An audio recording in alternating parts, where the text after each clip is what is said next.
Hello students, एक बार फिर से आप सभी का हमारे यूट्यूब चैनल लर्निंग यूनिवर्स में बहुत बहुत स्वागत है। प्यारे बच्चों, आज की इस वीडियो में हम 6वीं क्लास हिंदी की वर्कशीट यानी कार्यपत्रक संख्या 12 को हल करेंगे। आपका यह कार्यपत्रक 13 अगस्त यानी कि दिन शुक्रवार के लिए है। सबसे पहले आप अपना नाम और अपने कक्षा अध्यापक का नाम लिखेंगे। अब हम वर्कशीट की तरफ चलते हैं। प्यारे बच्चों, चलिए आज हम वह चिड़िया जो कविता के अगले भाग को गुनगुनाते हैं और जानेंगे कि चिड़िया को और क्या क्या पसंद है। तो आपकी एक जो किताब है वसंत, उसका एक चैप्टर है वह चिड़िया कविता है, उसका दूसरा हिस्सा आज हम पढ़ेंगे।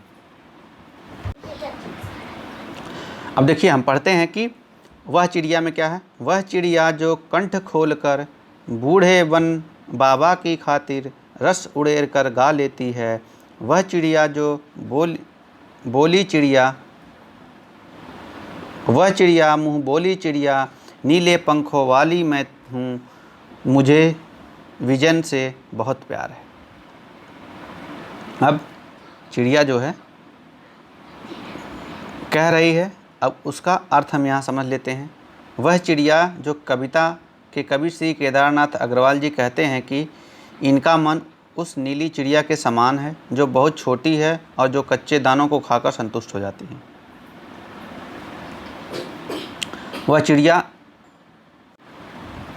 अपने सुरीले कंठ से बूढ़े पुराने घने वन में जाकर रस से भरे मधुर गीत गा लेती है।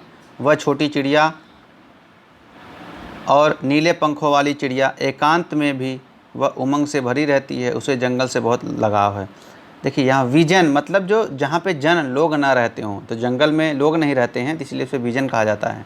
अब सही अर्थों के साथ मिलान आपको करना है। यहाँ पे अर्थ है संतोषी मतलब जो संतुष्ट होते हैं, यह संतोष करने वाले, तो यहाँ संतोष करने वाले हो गए। विजन, विजन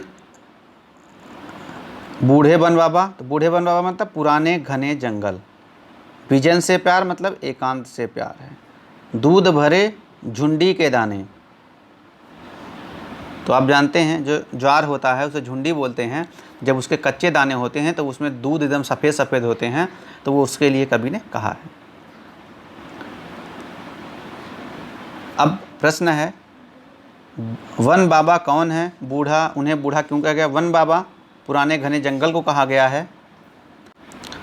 उन्हें बूढ़ा क्यों कहा गया है?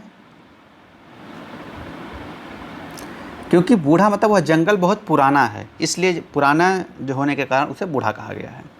विजन किसे कहते हैं? चिड़िया, विजन मतलब जंगल, ऐसा स्थान जहाँ पे मानव बस्ती ना हो, यानी मानवों का आना जाना कम हो, तो इसीलिए जंगल को विजन कहा गया है। चिड़िया को एकांत से इसलिए प्यार है कि वह वहाँ पे जाके प्रकृति के बीच सुनहरे गीत गाती है। चिड़िया किसके लिए गाती है? बूढ़े वन बाबा, जंगल के लिए गाती है। अब देखेंगे यहाँ पे क्या लिखा है कि बूढ़े वन बाबा की खातिर रस उड़ेर कर गा लेती है, यानी उस पुराने बूढ़े जंगल के लिए, पुराने जंगल के लिए गाती है। आपके साथ एक गतिविधि करना है। कविता को लय ताल के साथ गाइए एवं अपनी पसंद की चिड़िया पर कोई गीत या कोई कविता लिखिए।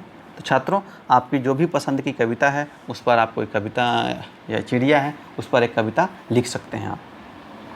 अब नीचे आपके साथ क्या है? प्रश्न नंबर 5 है।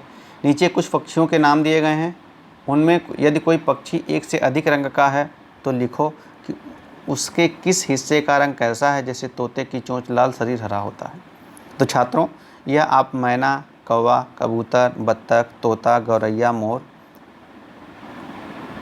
इन पक्षियों को देखिए और इनको देख के अगर नहीं देख पाते हैं तो आपकी किताब में इनके फ़ोटो होंगे, आप उनके पिक्चर देखिए और इनके चोंच और शरीर का रंग कैसा है। तो जैसे गौरैया है, तोता है, तोता का इन्होंने बता दिया कि चोंच लाल है। कबूतर कैसी होती है हम देखते हैं, कौवा काला होता है, तो कौवे की चोंच भी काली, शरीर भी काला। ऐसे मोर का जैसे रंग बिरंगी होता है शरीर, तो कौन कौन सा रंग होता है। तो ये आपको भरना है, ये एक्टिविटी करके अपने कक्षा अध्यापक को अपनी वर्कशीट शेयर करें। Thank you.